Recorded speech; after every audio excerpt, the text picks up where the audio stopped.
Halo, kedengeran gak suaranya? Oke, kita mulai ya. Kuliahnya Bismillahirrahmanirrahim. Assalamualaikum warahmatullahi wabarakatuh. Selamat sore semua. Jadi hari ini kita lanjut lagi kuliah. Mirip dengan yang kemarin ya. Kalau kemarin kita bahas tentang HPLC, High Performance Liquid Chromatography. Sekarang kita bahas tentang GC nih, gas chromatography. Jadi bedanya antara HPLC sama GC itu lebih ke arah pengujian sampelnya ya. Kalau misalnya LC itu biasanya sampelnya cair, kalau GC itu dia sampelnya lebih ke arah gas atau yang bersifat volatil biasanya kayak gitu. Jadi karena perbedaan jenis sampel ini otomatis nanti instrumen yang digunakan juga berbeda gitu, walaupun dengan metode yang sama, yaitu sama-sama metode kromatografi di sini. Dan ini dasar teorinya dulu untuk pendahuluan. Jadi GC itu adalah suatu instrumen analisa yang mengaplikasikan ilmu kromatografi. Dari ilmu kromatografi yang ini ya, konvensional, dengan fase gerak berupa gas dan fase diam yang berbentuk padat. Bisa berbentuk padat atau cairan yang memiliki titik didih yang tinggi pada penunjang padat. Nah, kenapa dia harus tinggi? Ya supaya nanti nggak terdegradasi gitu. Karena di GC ini biasanya dia menggunakan kolom, jadi ada suhunya gitu. Suhunya itu nanti berpengaruh ke pemisahan. Nah, jadi otomatis si fase diamnya itu atau solid phase-nya itu atau tempat interaksinya, interaksi antara si analitnya itu dia harus memiliki titik didih yang tinggi supaya dia nggak gampang meleleh dan terdegradasi gitu. Alasannya seperti itu. Nah, di sini ada beberapa istilah dalam GC hampir sama dengan HPLC ya, atau sama deh sebenarnya ini. Yang pertama itu ada konstanta distribusi. Terus yang kedua itu ada waktu retensi ya kan, kemarin sudah dibahas juga. Yang ketiga ada efisiensi, dan yang terakhir itu ada resolusi. Ini semua udah dibahas kemarin nih. Cuma yang agak beda mungkin di konstanta distribusi aja nih. Jadi kita bahas satu-satu. Jadi konstanta distribusi itu adalah perbandingan konsentrasi si analit yang ada di dalam solid phase atau fase diam, itu dinamakan CS ya. Berarti konsentrasi si analit yang ada di fase diam dibagi atau dibandingkan dengan konsentrasi analit yang berada pada fase gerak kayak gitu. Nah, di sini nilai KD itu konstanta distribusi, itu bisa bernilai kurang dari 1 atau lebih dari 1. Nah, di sini berarti semakin kecil nilai KD, maka komponen akan keluar lebih cepat dari kolom dan sebaliknya. Berarti kalau semakin besar nilai KD-nya, otomatis analitnya bakal lebih lama keluar dari kolom. Berarti dia interaksinya lebih kuat dengan fase diam dan waktu retensi jadi lebih lama di situ. Nah, sekarang kita analogikan lagi ya. Misalnya saya punya sampel apa ya? Contohnya sampel minyak bumi deh. Kita mau misahin metana dalam minyak bumi. Nah, metana itu kan sifatnya nonpolar tuh kan. Sifatnya nonpolar. Dan kita gunakan juga fase diam yang sifatnya nonpolar juga gitu, yang ada di GC itu. Jadi si sampelnya nonpolar, si fase diamnya juga nonpolar yang ada di GC. Nah, kira-kira nilai KD-nya bakal besar atau kecil nih kalau misalnya kayak gitu?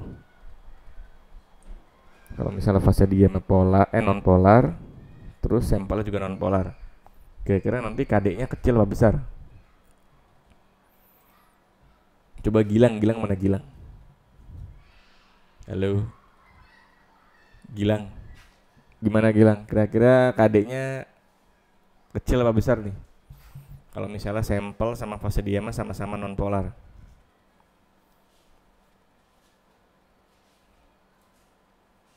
KD-nya besar ya. Kalau KD besar berarti dia waktu retensinya lama apa sebentar berarti dari kolom?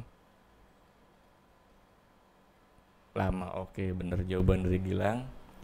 Bagus jawabannya. Jadi kalau misalnya KD-nya besar, itu berarti dia akan lama keluar dari kolom. Kenapa bisa besar? Karena interaksi antara si sampel atau analit dengan fase diam itu kuat ya. Sama-sama nonpolar tadi. Jadi dia akan tertahan lebih lama di dalam kolom dan akhirnya waktu retensi juga akan lama kayak gitu. Nah, terus lanjut lagi. Ada juga yang namanya istilah di GC itu waktu retensi dan kelimpahan. Nah, kelimpahan ini mirip sama luas area kalau di HPLC ya. Sebenarnya sama aja sih. Terus waktu retensi sama, pengertiannya adalah waktu yang dibutuhkan komponen dari mulai masuk kolom, yaitu fase diam, hingga keluar kolom, yaitu disebutnya terelusi kayak gitu. Nah, di sini contohnya ada suatu komponen nih. Ini kebetulan nggak ada nama komponen ya. Sebut aja komponen X gitu. Komponen X. Dia itu berarti waktu retensinya itu mulai masuk kolom dari awal tuh di sumbu X-nya sampai dia keluar kolom. Taunya keluar kolom gimana? Berarti sampai muncul puncak peak atau kromatogram yang ada di outputnya tuh. Berarti ada tanda gunung di situ ya. Ada tanda gunungnya. Berarti itu tandanya si sampel si analitnya sudah keluar dari kolom kayak gitu.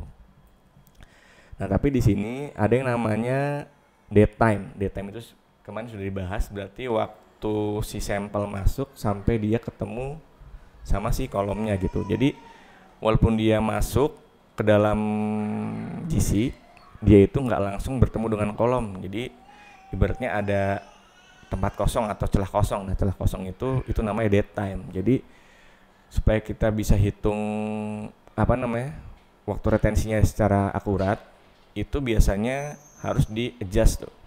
Cara adjustnya itu berarti antara si waktu retensi yang totalnya dari mulai masuk septum tuh mulai diinjek sampai keluar kolom dikurangi sama waktu dari septum hingga bertemu dengan kolom. Ibaratnya harus di adjust dulu tuh waktunya kayak gitu.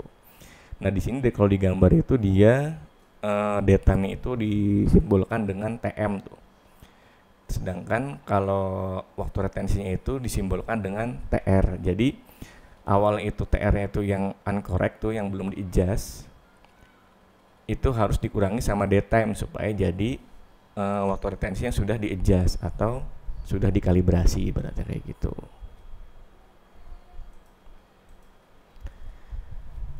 Terus sama ada juga namanya istilah efisiensi. Efisiensi ini lebih ke arah jumlah plat teoritis pada fase diam daripada solid phase ya. Dia lambangnya N tuh di situ. Nah, N itu adalah pengertiannya jumlah plat.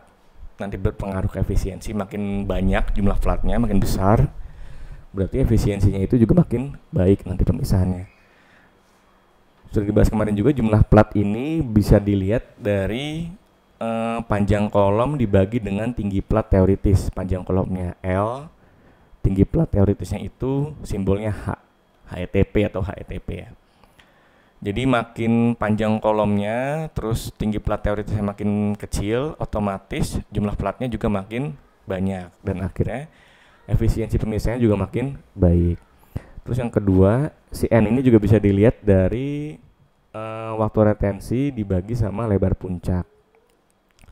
Kalau waktu retensinya lama, terus lebar puncaknya kecil, itu juga akan menghasilkan jumlah plat yang lebih banyak. Dan nilai H ini juga dipengaruhi oleh berbagai difusi. Namanya dari Van Dinter itu ada difusi eddy, difusi longitudinal, transfer massa sama laju alir. Nah, sama kayak kemarin sama di HPLC. Yang difusi eddy itu lebih ke arah jalurnya ya kan, jalur si analitnya. Longitudinal sama transfer massa itu lebih ke arah si laju alirnya. Jadi harus diminimalisir nih si difusi-difusi ini supaya nanti menghasilkan si HETP atau nilai H yang kecil gitu. Nah terus ada juga namanya resolusi.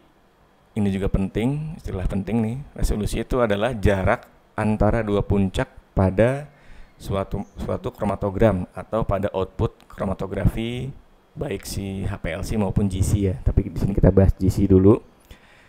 Nah nilai resolusi itu bisa dihitung rumusnya 2 dikali dalam kurung TRB, B itu berarti komponen B, dikurangi TRA, A itu berarti komponen A, dibagi sama lebar puncak B ditambah lebar puncak A. Nah biasanya resolusi yang baik itu bernilai 1,5. Kenapa? Kalau misalnya kurang dari 1,5 berarti kan otomatis jarak antara dua peak atau dua puncak itu atau kromatogramnya itu berarti saling berdekatan atau bisa jadi saling tumpang tindih. Nah itu kurang baik tuh, nanti berpengaruh ke kadarnya. Jadi ada kesalahan di situ. Biasanya kesalahannya itu lebih ke arah kesalahan negatif ya. Terus kenapa kalau misalnya lebih dari 1,5? Nah dari 1,5 juga kurang baik. Kenapa? Berarti pemisahnya itu sangat lama tuh. Pemisahan dari satu komponen ke komponen lain sangat lama. Nanti berpengaruhnya biasanya ke cost analisa gitu. Karena dia membutuhkan waktu yang lama, otomatis nanti jumlah gas yang digunakan sebagai fase gerak juga makin banyak ya kan. Terus juga jumlah listrik, macam-macam lah pokoknya. Cost analisa juga akan makin mahal, jadi nggak efisien lagi. Jadi harus dioptimasi supaya nanti si resolusi dari suatu metode kita yang kita gunakan itu bernilai mendekati 1,5 kayak gitu. Nah di sini ada contoh animasi ya tentang resolusi ini. Jadi tadi kan sudah dibahas tuh, resolusi itu adalah jarak antara dua puncak. Jarak antara dua puncak dibagi sama lebar puncaknya. Tapi otomatis kalau lebar puncaknya itu kecil, itu nggak terlalu berpengaruh lebar puncak. Nah di bawahnya itu ada si nilai resolusinya itu sama dengan 1, ya kan. Terus yang tengah itu sama dengan 1,5. Terus yang paling kanan itu sama dengan 2.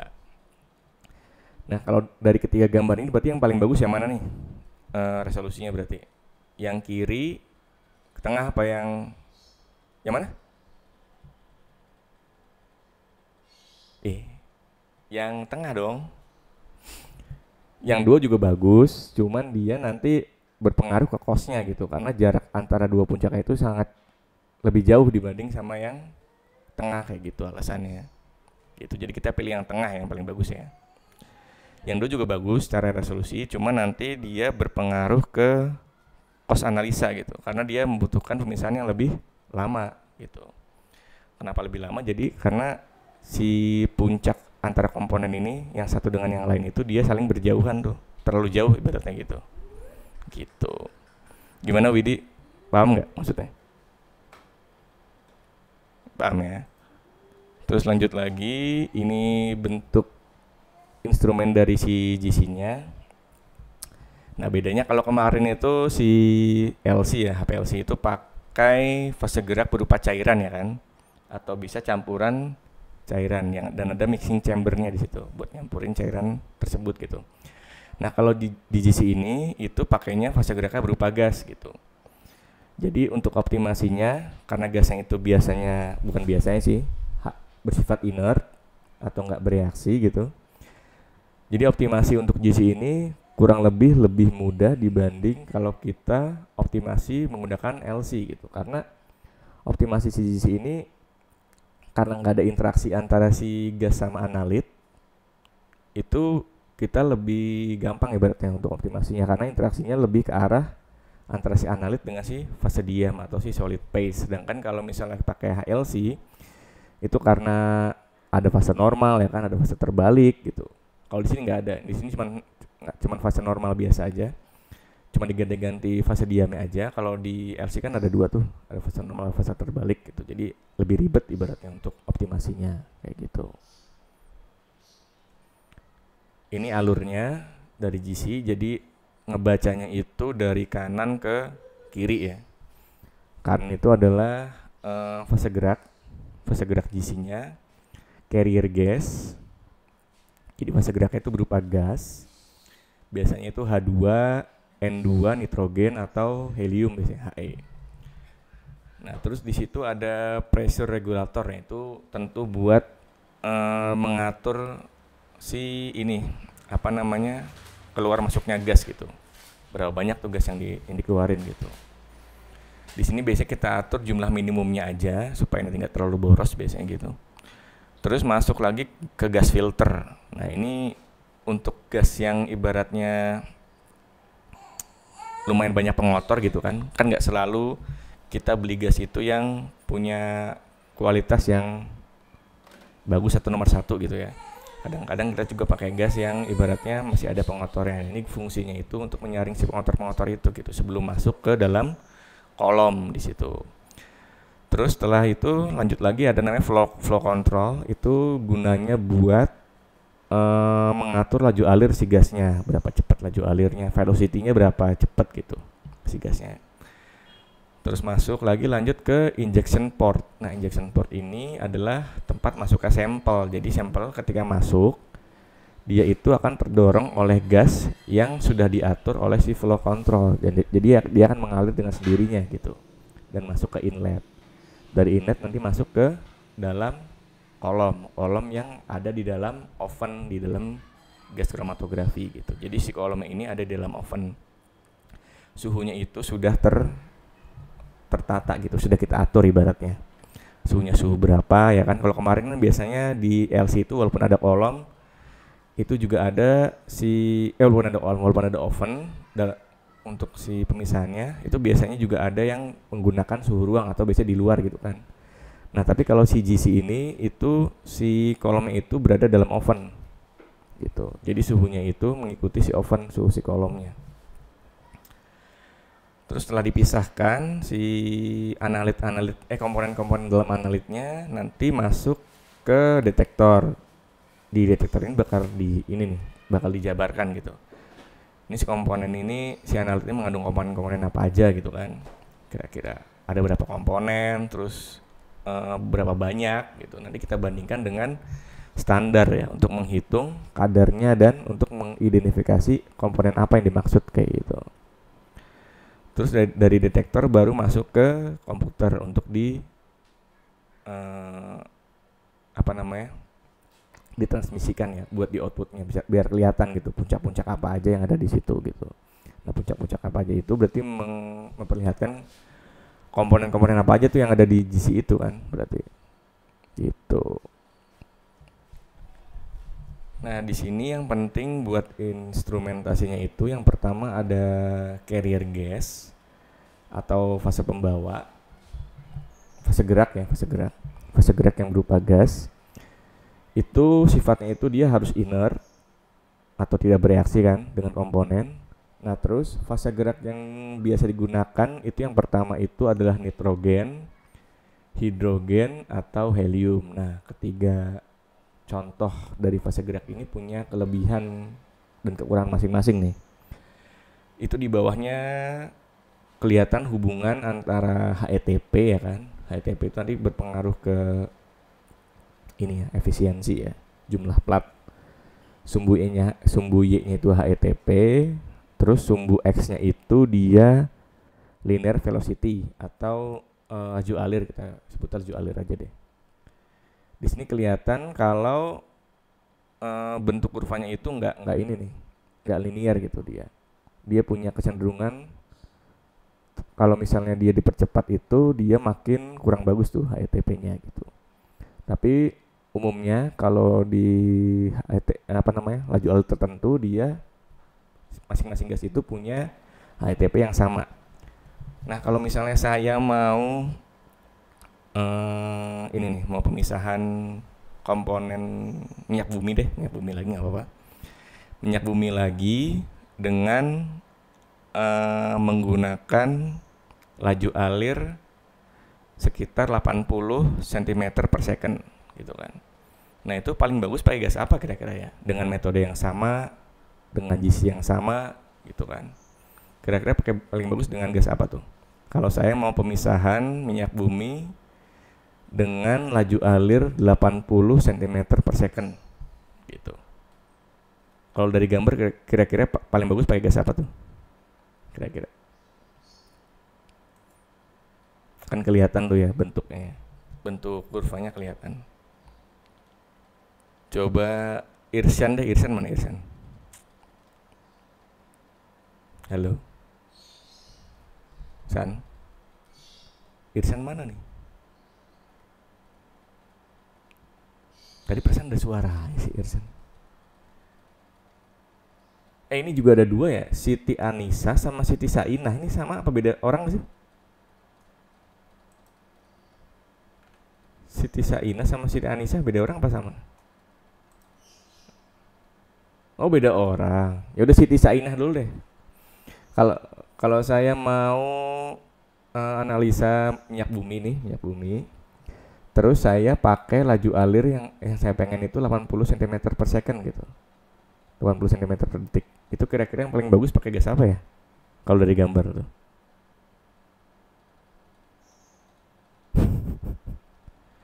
Kalau saya mau analisa minyak bumi, contohnya minyak bumi yang analisa sampel X deh, maksudnya minyak bumi deh.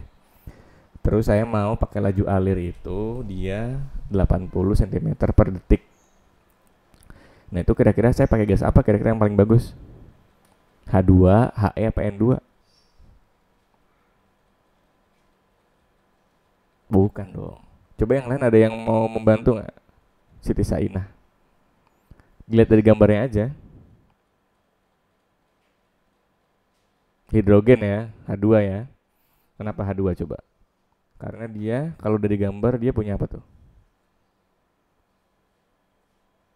Punya nilai apa yang paling kecil berarti? Kalau dari gambar si H2-nya.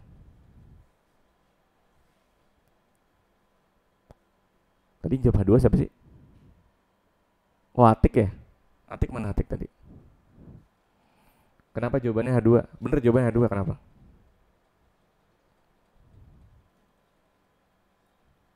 Soalnya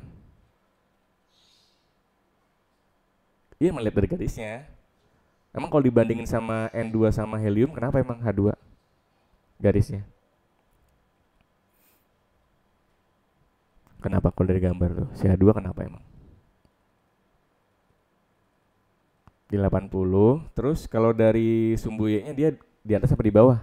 Si H2.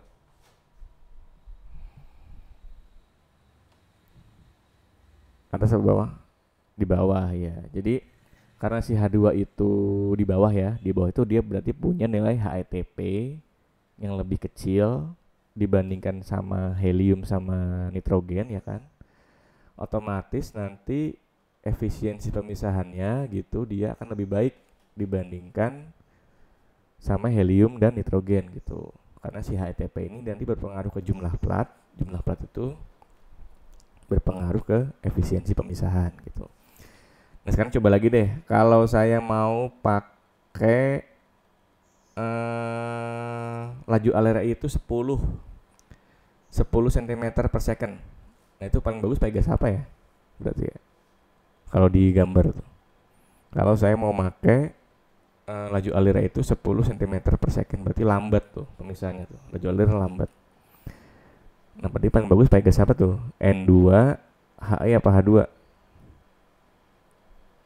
N2, oke. Jawabannya bagus. Ketik N2 jawabannya ya, karena dia memiliki nilai yang paling rendah dibandingkan HE sama H2 gitu. Ada yang masih bingung di sini? Untuk penentuan jenis gas nih berdasarkan laju alirnya. Tinggal dilihat aja dari gambar ya. Oke lanjut lagi. Terus selain carrier gas itu juga ada namanya injektor. Nah injektor di sini itu berarti tempat untuk memasukkan sampel sebelum dia dipisahkan di dalam kolom ya kan. Nah di situ ada siring. Siring itu ibarat jarum suntiknya tuh. Jarum suntik tempat masukin sampel. Septum. Septum itu dia biasanya berupa karet ya. Ketika dia masuk siapa namanya siringnya terus dicabut itu si septum itu otomatis akan menutup dengan sendirinya karena dia berupa karet ya kan, ibaratnya kayak sistem apa ya, mirip sama tekanan osmosis oleh RO gitu ya. Jadi gimana sih kalau karet dimasukin jarum suntik terus dicabut kan, otomatis dia bakal menutup sendiri gitu kan, supaya mencegah si gas itu keluar kembali gitu kan. Nah terus ada sering needle, itu ibaratnya dalam jarum suntiknya ada vaporization chamber, itu biasanya untuk berguna untuk ini nih, menguapkan si gasnya gitu. Menguapkan si sampelnya. Jadi biasanya kalau sampelnya itu awalnya dia masih berbentuk cairan gitu kan, ketika dia masuk ke dalam GC dia harus diubah ke bentuk gas gitu supaya dia nanti bisa dipisahkan di dalam kolom. Nah itu fungsi si vaporization chamber gitu. Nanti dia terdorong oleh carrier gas yang ada di sebelah kanan tuh, otomatis dia akan masuk ke dalam kolom yang bagian bawah tuh gitu. Itu untuk penjelasan si injektor. Nah, terus lanjut lagi di sini yang penting di dalam GC itu adalah bagian kolomnya ya, yaitu tempat terjadinya komponen-komponen itu dipisahkan. Nah, di sini kalau kita mau memisahkan komponen yang sifatnya nonpolar, itu kita makainya dimetil polisiloksan gitu. Yang atas tuh gambarnya. Jadi ada gugus silika yang saling terkonjugasi antara silika dengan O, terus silika lagi polimer ya kan. Terus ada juga gugus metil di situ yang ada dua, namanya dimetil polisiloksan. Nah kenapa dia sifatnya nonpolar ya, karena ada gugus metilnya gitu kan. CH3 itu menyebabkan si polimer ini nonpolar gitu. Nah terus gimana kalau kita mau misahin senyawa yang sifatnya polar ya kan. Kalau mau sifatnya polar itu kita pakainya PEG, sifat diamnya, atau namanya polyethylene glycol gitu. Kenapa sifatnya polar? Karena ada gugus OH di situ tuh. Jadi dia sifatnya lebih ke arah yang polar. Nah sekarang pertanyaannya, kalau misalnya kita mau misahin senyawa yang tengah-tengah deh, tengah-tengah, dia itu polar juga enggak gitu, terus non polar juga enggak terlalu ibaratnya. Itu kira-kira gimana tuh cara mensiasatinya tuh berarti? Nah biasanya kalau kayak gitu itu kita pakai campuran ini ya, campuran senyawa gitu. Ketika dia lebih ke arah polar ya kan, berarti nanti kita atur supaya si polyethylene glycolnya itu lebih banyak dibanding sama dimetil polisiloksan yang ada dalam kolom gitu. Tapi ketika dia lebih ke arah non polar gitu kan, nah berarti kita atur si dimetil polisiloksannya itu lebih banyak dibanding senyawa yang polar gitu. Nah di sini contohnya nih, kalau kita mau pemisahan senyawa yang mid polar atau tengah-tengah, itu berarti si dimetil polisiloksannya itu 65%, terus sisanya itu penyl polisiloksan yang lebih bersifat polar ya kan. Terus kalau misalnya mid polar juga nih, kita bisa atur si dimetil polisiloksannya itu 50%, terus sisanya penyl polisiloksan kayak gitu. Terus ada juga tadi kalau misalnya dia polar itu biasanya untuk pemisahan dari asam lemak ya, asam lemak metil ester kayak gitu. Terus kalau misalnya dia adalah berupa gas sampelnya, permanen gas atau natural gas, gas alam ibaratnya, itu biasanya menggunakan suatu molecular sieve ya untuk memisahkan si komponen-komponennya kayak gitu. Nah terus selanjutnya ada oven. Oven ini merupakan salah satu instrumen penting juga nih, salah satu bagian penting di GC untuk pengaturan suhu ya kan. Terus biasanya si oven ini ada dua jenis pengaturan. Yang pertama itu isothermal ya kan. Terus yang kedua itu gradient atau program yang diatur, temperatur program ibaratnya gitu. Yang pertama itu dia isothermal, terus yang kedua itu dia gradient. Nah bedanya apa? Kalau isothermal itu berarti kita hanya menggunakan satu suhu aja tuh sampai di akhir analisis gitu. Ibaratnya misalnya kalau kita mau misahin minyak bumi pakai pengaturan yang isothermal di ovennya, berarti kalau misalnya isothermalnya kita di suhu 40 ibaratnya, Berarti dari awal si minyak bumi itu masuk sampai keluar dari kolom, itu kita atur setnya suhunya 40 terus gitu. Nah, tapi kalau misalnya gradien, itu kita buat si suhunya itu naik lama-lama gitu. Misalnya di menit kedua atau si sampel yang mulai masuk, dia itu suhunya 40 gitu kan. Terus lanjut menit kelima dia itu naik menjadi 45 kayak gitu. Terus di akhir nanti suhunya menjadi 50. Nah, itu keuntungannya apa? Nanti keuntungannya bisa dilihat di gambar tuh. Kalau misalnya kita pakai suhu isotermal yang terlalu rendah gitu, suhunya terlalu rendah dan pengaturan isotermal, dia akan bagus untuk senyawa yang mempunyai titik didih rendah ya, dan keluar lebih cepat dari kolom. Nah, itu contohnya yang paling atas senyawa 1, 2, 3, 4 sampai 5 deh. Itu masih bagus pemisahannya tuh. Tapi untuk senyawa yang memiliki titik didih yang lebih tinggi, itu akan terjadi tailing gitu. Atau nanti puncaknya melebar, jadi kurang bagus tuh nanti ke kadarnya, dia akan lebih nggak akurat gitu. Yang nomor 6, 7, 8 gitu. Nah, gimana kalau kita pakai isotermal tapi pakai suhu yang tinggi? Nah, itu dia bagus untuk senyawa yang titik didihnya tinggi gitu. Contohnya yang nomor 6, 7, 8 yang tengah tuh. Tapi untuk senyawa yang punya titik didih rendah, dia itu kan kurang bagus. Jadi terjadi tumpang tindih dan juga terjadi pelebaran puncak dan tailing tuh. Nomor 1, 2, 3, 4, 5 kayak gitu. Nah, gimana solusinya? Solusinya itu kita pakai suhu yang sudah terprogram atau disebutnya sama gradien, pengaturan suhu yang gradien. Nah, ini jadi hasilnya itu dia di awal itu rendah ya kan suhunya, tapi lama-lama itu dia akan tinggi gitu suhunya supaya nanti pemisahannya si komponen-komponen ini dalam suatu sampel itu akan lebih baik gitu. Nah, tapi untuk pengaturan gradien ini diperlukan namanya optimasi ya, optimasi. Walaupun nanti kita biasanya mengikuti metode yang sudah ada gitu.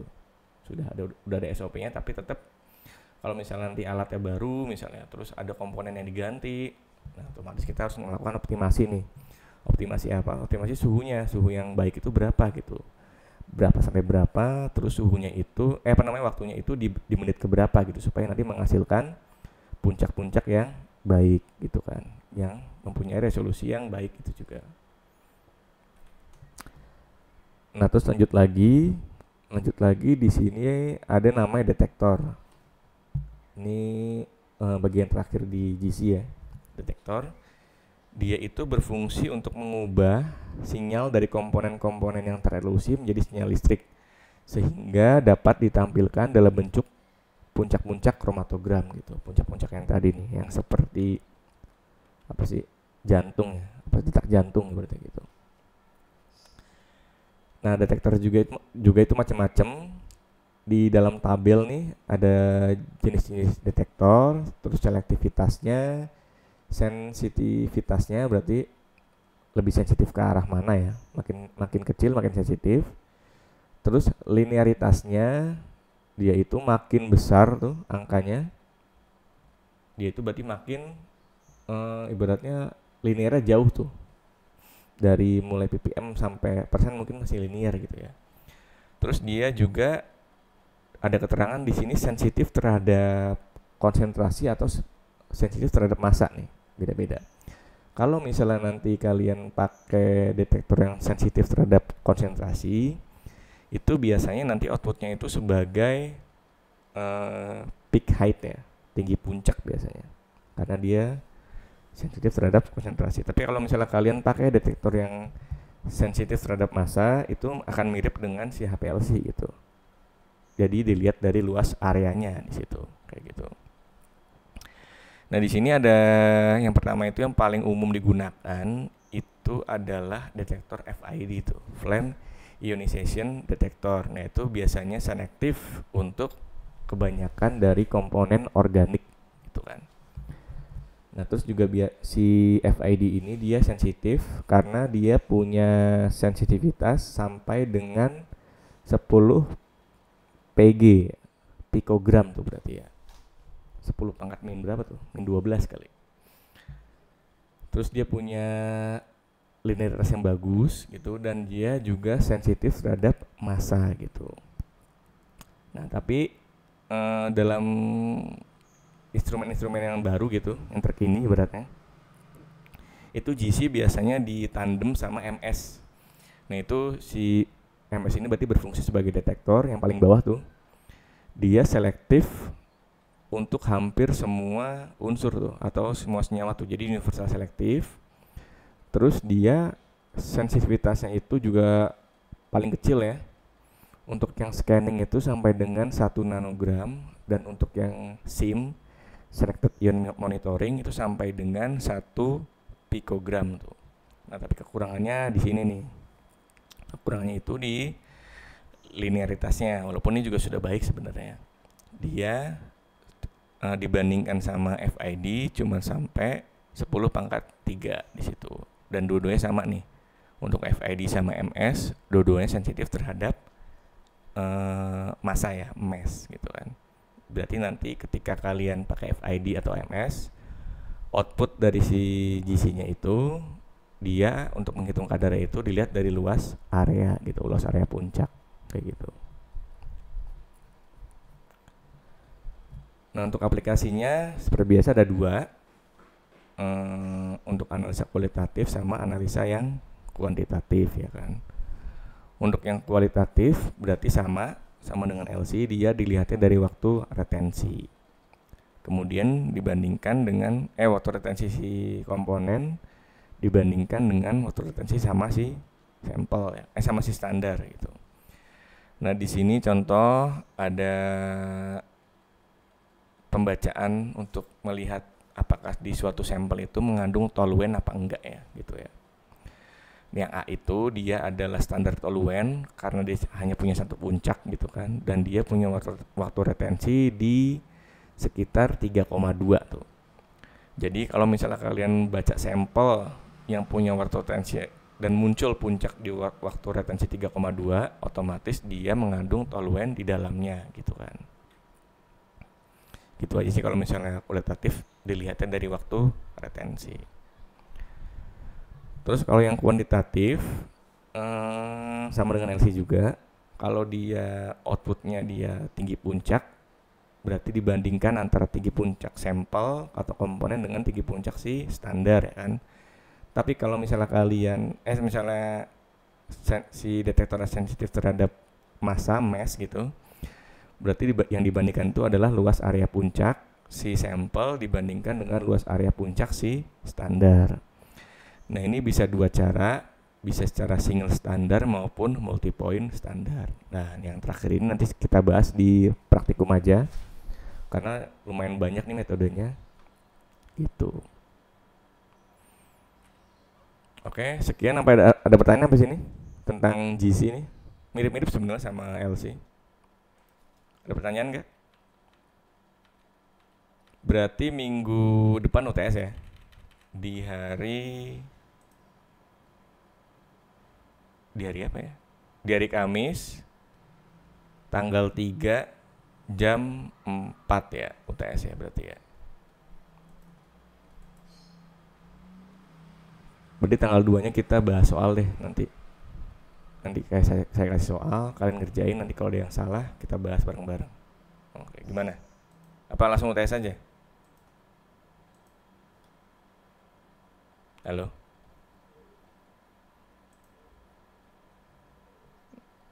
Bahas soal dulu ya. Yang belum bayaran berapa orang di sini? Yang belum bayaran? Kira-kira? Oh, banyak. Ya udah. Yaudah UTS ikut aja, tapi nanti nilainya nggak keluar ya yang belum bayaran ya. Khusus yang belum bayaran nilainya belum bisa keluar, tapi yang udah melakukan pembayaran nanti nilainya bisa langsung keluar, bisa tanya langsung ke BAK gitu. Ada pertanyaan habis ini? Nggak ada? Ada pertanyaan lagi? Oke, kalau nggak ada, saya akhiri aja kuliah sampai sini. Berarti insya Allah besok minggu depan tanggal 3 Juni jam 4 kita UTS ya, UTS. Metodenya lewat ini aja, lewat Google Classroom nanti. Saya kasih soal gitu kan, nanti kalian kerjain gitu. Oke, kalau ada pertanyaan lagi, saya akhiri sampai sini. Wabillahi taufiq walhidayah. Wassalamualaikum warahmatullahi wabarakatuh.